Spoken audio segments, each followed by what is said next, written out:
வணக்கம். தந்தையின் பாட்காஸ்ட் செய்திகளை வாசிப்பது ஜெபஸ்டின். முதலில் தலைப்புச் செய்திகள். சாம்பியன்ஸ் டிராபி தொடரின் லீக் போட்டியில் இந்தியா அபார வெற்றி. பாகிஸ்தானை 6 விக்கெட்டுகள் வித்தியாசத்தில் வீழ்த்தி அபாரம்.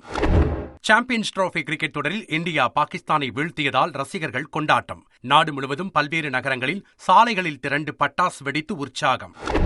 சாம்பியன்ஸ் டிராபி லீக் போட்டியில் பாகிஸ்தானை வீழ்த்தி இந்தியா அபார வெற்றி. மெரினாவில் பிரம்மாண்ட திரையில் போட்டியை கண்டுகளித்த ரசிகர்கள் கொண்டாட்டம். பாகிஸ்தானுக்கு எதிரான போட்டியில் 51வது சதம் அடித்தார் விராட் கோலி. சர்வதேச ஒருநாள் போட்டிகளில் அதிக சதம் விளாசி புதிய சாதனை. சர்வதேச ஒருநாள் கிரிக்கெட் போட்டிகளில் 284 இன்னிங்ஸில் 14,000 ரன்களை கடந்து விராட் கோலி சாதனை. சச்சின் டெண்டுல்கர் 350 இன்னிங்ஸ்களில் செய்த சாதனையை கோலி முறியடித்தார். தமிழகத்தில் நாளை முதல் மார்ச் 1ஆம் தேதி வரை மிதமான மழைக்கு வாய்ப்பு. இன்று வெப்பநிலை இயல்பை விட அதிகமாக இருக்கும் என்றும் எச்சரிக்கை. தமிழகத்தில் இன்று முதல் மக்கள் பயன்பாட்டிற்கு வருகிறது முதல்வர் மருந்தகங்கள். சென்னை பாண்டி பஜாரில் மருந்தகத்தை திறந்து வைக்கிறார் முதலமைச்சர் ஸ்டாலின். அனைத்து சாதிகளின் முன்னேற்றத்தில்தான் தமிழ்நாட்டின் முன்னேற்றம் உள்ளதாக பாமக நிறுவனர் ராமதாஸ் பேச்சு. 4 மாநிலங்களில் சாதிவாரி கணக்கெடுப்பு எடுத்தும் தமிழகம் தயங்குவது ஏன் என்றும் கேள்வி.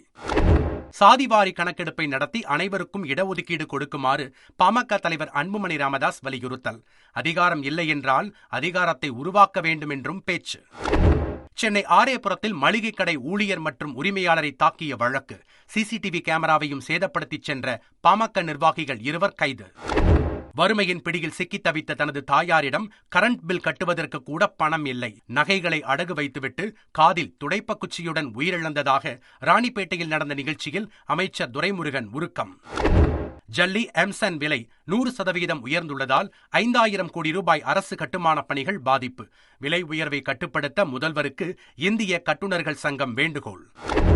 ராமேஸ்வரம் மீனவர்கள் 32 பேரை கைது செய்த இலங்கை கடற்படைக்கு கண்டனம். ராமேஸ்வரம் மீனவர்கள் காலவரையற்ற வேலை நிறுத்தம். நாளொன்றுக்கு 10 கோடி ரூபாய் வருவாய் இழப்பு. சென்னையில் பொதுமக்களின் வசதிக்காக கிரையப்பத்திரம் மற்றும் பட்டா பெற 13 நாட்கள் சிறப்பு முகாம் இன்று தொடங்கி மார்ச் 8ஆம் தேதி வரை நடைபெறும் என தமிழ்நாடு நகர்ப்புற வாழ்விட மேம்பாட்டு வாரியம் அறிவிப்பு. விழுப்புரம் அருகே ஆனைவாரி பகுதியில் டிராக்டர் டிப்பர் மீது விரைவு ரயில் மோதி விபத்து. டிராக்டர் பழுதானதால் டிப்பரை மட்டும் கழற்றிவிட்டு ஓட்டுநர் தப்பினார். விழுப்புரம் அருகே டிராக்டர் மீது ரயில் மோதிய விபத்தால் 6 ரயில்கள் தாமதம். போதையில் இருந்த டிராக்டர் ஓட்டுநரை கைது செய்து போலீசார் விசாரணை. புதுக்கோட்டை திருமயம் அருகே சமூக ஆர்வலர் ஜெகபர் அலி கொலை செய்யப்பட்ட வழக்கு. சிறையில் உள்ள குவாரி உரிமையாளர்கள் ராசு, ராமையா, லாரி உரிமையாளர் முருகானந்தம் ஆகியோர் மீது பாய்ந்தது குண்டாஸ். அண்ணா பல்கலைக்கழக மாணவி பாலியல் வன்கொடுமை வழக்கில் கைது செய்யப்பட்ட ஞானசேகரன் பகீர் வாக்குமூலம். கூகுள் மேப் மூலம் சொகுசு பங்களாக்களை நோட்டமிட்டு கொள்ளையடித்ததாக பரபரப்பு வாக்குமூலம். பல்லடம் பேருந்து நிலையம் அருகே உணவகத்தை சூறையாடிய கும்பல் அரசு பேருந்தின் கண்ணாடியை உடைத்து ரகளை. மதுபான கூடத்தில் ஒருவரின் மண்டை உடைப்பு. வடமாநில இளைஞர்களை துரத்தி தாக்கியதால் அதிர்ச்சி. பல்லடம் சம்பவத்தில் ஈடுபட்ட தூத்துக்குடியைச் சேர்ந்த 4 இளைஞர்களை கைது செய்தது காவல்துறை. பல்லடம் காவல் துணை கண்காணிப்பாளரின் காலில் விழுந்து தங்களை விட்டுவிடுமாறு கதறிய வீடியோ வைரல். வேடச்சந்தூரில் 2 சக்கர வாகனத்தின் மீது அரசு பேருந்து மோதிய விபத்தில் தந்தை மகள் பலி. உடல்களை பார்த்து உறவினர்கள் கதறி அழுத சோகம். நீலகிரி மாவட்டம் கூடலூரில் வீட்டின் அருகே விளையாடிய குழந்தைகள் உறை கிணற்றில் விழுந்து உயிரிழப்பு. தாய் தந்தை இருவரும் வேலைக்கு சென்றிருந்த நிலையில் நிகழ்ந்த சோகம். வேலூர் அருகே சாலையில் சென்று கொண்டிருந்த கார் திடீரென தீப்பிடித்து எரிந்ததால் பரபரப்பு. காரில் இருந்தவர்கள் உடனடியாக கீழே இறங்கியதால் அசம்பாவிதம் தவிர்ப்பு. சாலையில் உலர வைக்கப்பட்டிருந்த வைக்கோலால் விபத்து என குற்றச்சாட்டு. திருச்செந்தூர் முருகன் கோயிலில் புதுப்பொலிவு பெறும் ராஜகோபுரம். 40 அடி உயர பிரம்மாண்ட வேல் கோபுரத்தில் பொருத்தும் பணி மும்முரம். தருமபுரி பேருந்து நிலையத்தில் ரகளையில் ஈடுபட்ட இளம் பெண்கள் கைது. பொதுமக்கள் காவலர்களிடம் தகராறு செய்த வீடியோ வைரலான நிலையில் போலீசார் நடவடிக்கை. சைபர் மோசடியில் சிக்கிய பிரபல சின்னத்திரை நடிகர் மிர்ச்சி செந்தில். தொழிலதிபர் ஒருவரின் பெயரில் மர்ம நபர் 15,000 ரூபாயை ஏமாற்றியதாக வேதனை. தமிழகத்தில் எப்போதும் இருமொழிக் கொள்கைதான். மும்மொழிக் கொள்கையை ஏற்க மாட்டோம். சென்னை கொளத்தூரில் நடந்த திருமண விழாவில் முதலமைச்சர் ஸ்டாலின் பேச்சு. பரந்தூர் விமான நிலைய திட்டத்திற்காக விவசாயிகளின் நிலத்தை கையகப்படுத்தினால் தலைமைச் செயலகத்தை முற்றுகையிடுவோம். மார்க்சிஸ்ட் மாநில செயலாளர் பி. சண்முகம் எச்சரிக்கை. ஜெயலலிதா பிறந்த நாளை முன்னிட்டு அதிமுக தொண்டர்களுக்கு எடப்பாடி பழனிசாமி கடிதம். ஓநாயும் வெள்ளாடும் ஒன்றுபட்டிருக்க முடியுமா என கேள்வி. அணிகள் இணைப்பு சாத்தியமில்லை என்பதை சுட்டிக்காட்டி சூசகம். அதிமுக பொதுச் செயலாளர் எடப்பாடி பழனிசாமிக்கு நல்ல மனசு.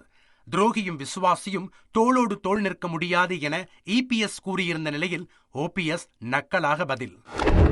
பொள்ளாச்சி ரயில் நிலையத்தில் ஹிந்தி எழுத்துக்கள் அளிக்கப்பட்ட விவகாரத்தில் 5 பேர் மீது வழக்கு பதிவு. கருப்பு மை பூசி அளிக்கப்பட்ட ஹிந்தி எழுத்துக்கள் மீண்டும் எழுதப்பட்டன. சென்னை கீழ்ப்பாக்கம் தனியார் பள்ளியில் ஹிந்தி கவிதை சொல்ல முடியாததால் 3ஆம் வகுப்பு மாணவனுக்கு அடி. ஹிந்தி ஆசிரியரை பணியிடை நீக்கம் செய்து பள்ளி நிர்வாகம் நடவடிக்கை. நெல்லை ரயில் நிலையத்தில் ஹிந்தி பெயர் பலகையில் கருப்பு மை பூசிய விவகாரம். திமுக மாநில பொறியாளர் அணி துணைத் தலைவர் உட்பட 6 பேர் மீது 3 பிரிவின் கீழ் வழக்கு பதிவு. திருச்சி விமான நிலையத்தில் வடமாநில பார்க்கிங் பணியாளருடன் பயணியின் உறவினர் வாக்குவாதம். தமிழ் இங்கிலீஷ் தெரியாது, ஹிந்தியில்தான் பேசுவேன் என கூறியதால் பிரச்சனை. சர்வதேச மகளிர் தினத்தன்று தனது சமூக வலைதள கணக்குகளை நாட்டின் முன்மாதிரி பெண்களிடம் ஒப்படைக்கப் போகிறேன். மனதின் குரல் நிகழ்ச்சியில் பிரதமர் மோடி தகவல். பெங்களூரு சென்னை காவேரி எக்ஸ்பிரஸ் ரயிலில் பெண்ணிடம் 6 லட்சம் ரூபாய் நகைகளுடன் இருந்த பையை திருடிய காவலர் கைது. பை அழகாக இருந்ததால் கைவரிசை காட்டியதாக வாக்குமூலம். சிவகங்கையில் கபடி விளையாடிய 54 வயதான வீரர் உயிரிழப்பு. காயமடைந்த நிலையில் மருத்துவமனைக்கு சிகிச்சைக்கு சென்ற நிலையில் சோகம். தஞ்சை மாவட்டம் பட்டுக்கோட்டை சுற்றுவட்டார பகுதிகளில் உலாவரும் காட்டெருமை. மயக்க ஊசி செலுத்தி பிடிக்க உயரதிகாரிகள் அனுமதிக்காததால் வனத்துறையினர் திணறல். திருச்சி மாவட்டம் மணப்பாறையில் வடமாடு ஜல்லிக்கட்டு கோலாகலம். வெற்றி பெற்ற காளையர்கள் காளைகளுக்கு பரிசு வழங்கி பாராட்டு. கேரள மாநிலம் கண்ணூரில் புல்லட் லேடி என்ற பிரபலமான இளம்பெண் கைது. மெத்தபெட்டமைன் போதைப் பொருளை பறிமுதல் செய்து விசாரணை. டெல்லி சட்டமன்ற எதிர்க்கட்சித் தலைவராக முன்னாள் முதலமைச்சர் அதிஷி தேர்வு.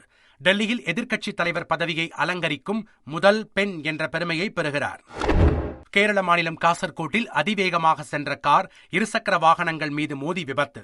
4 பேர் காயமடைந்த நிலையில் விபத்து காட்சிகள் வைரல். மகா கும்பமேளாவில் இதுவரை 62 கோடி பேர் பங்கேற்பு. உத்தரப்பிரதேச முதலமைச்சர் யோகி ஆதித்யநாத் பெருமிதம். சத்தீஸ்கரில் 3வது மாடியில் இருந்து குதித்து மின்சாரம் பாய்ந்த போதும் உயிர் பிழைத்த நபர். போதையில் போலீசாரை அடிக்க பாய்ந்ததால் பரபரப்பு.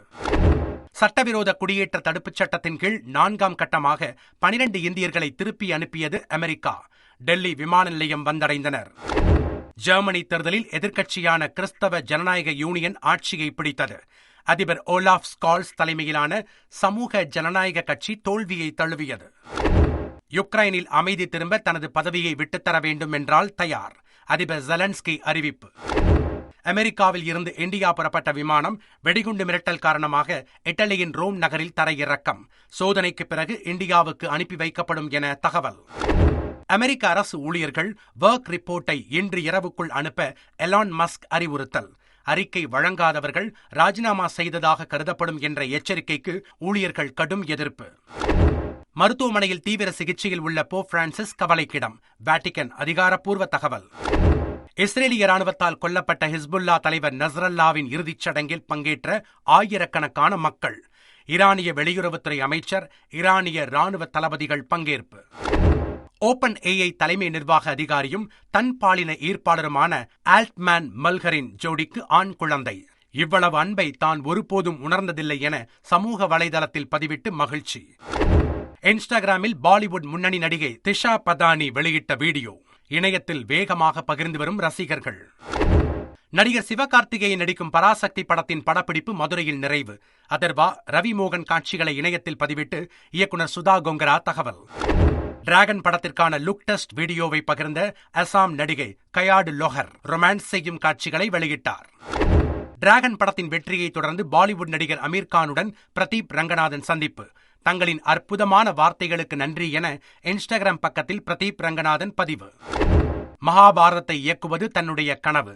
பாலிவுட் நடிகர் அமீர் கான் மனம் திறந்தார். சுவிட்சர்லாந்தின் சூரிச் நகரில் 14,000 பேர் பங்கேற்ற மாரத்தான். ஆடவர் மற்றும் மகளிர் பிரிவில் எத்தியோப்பியாவைச் சேர்ந்தவர்கள் சாம்பியன் பட்டம் வென்று அசத்தல். டெல்லியில் நடைபெற்ற 20 ஓவர் கிரிக்கெட் போட்டியில் வழக்கறிஞர்கள் அணியை வீழ்த்தி உச்சநீதிமன்ற நீதிபதிகள் அடங்கிய அணி வெற்றி. உச்சநீதிமன்ற தலைமை நீதிபதி சஞ்சீவ் கண்ணா கிரிக்கெட் விளையாடிய காட்சி இணையத்தில் வைரல். சர்வதேச கிரிக்கெட் போட்டிகளில் 200 விக்கெட்டுகளை சாய்த்தார் ஆல்ரவுண்டர் ஹர்திக் பாண்டியா. பாகிஸ்தானுக்கு எதிரான போட்டியில் சவுத் ஷக்கீல் விக்கெட்டை வீழ்த்தி புதிய மைல்கல்லை எட்டினார். குறைந்த இன்னிங்ஸில் 9,000 ரன்களை கடந்து சச்சினின் சாதனையை முறியடித்தார் ரோஹித் சர்மா. தொடக்க வீரராக 181வது இன்னிங்ஸில் சாதனை. ஐசிசியின் 2024 ஆண்டின் சிறந்த வீரர், சிறந்த டெஸ்ட் வீரர், சிறந்த டெஸ்ட் அணி வீரர், T20 வீரர் என 4 விருதுகளை பெற்றார் பும்ரா. விருதுகளுடன் துபாய் மைதானத்தில் அவர் எடுத்துக்கொண்ட புகைப்படம் வைரல். சாம்பியன்ஸ் டிராபி போட்டியை தொலைக்காட்சியில் கண்டு ரசித்த MS தோனி படப்பிடிப்பு தளத்தில் பாலிவுட் நடிகர் சன்னி தியோலுடன் கண்டு ரசித்தார். இத்துடன் இன்றைய பாட்காஸ்ட் செய்திகள் நிறைவடைந்தன. வணக்கம்.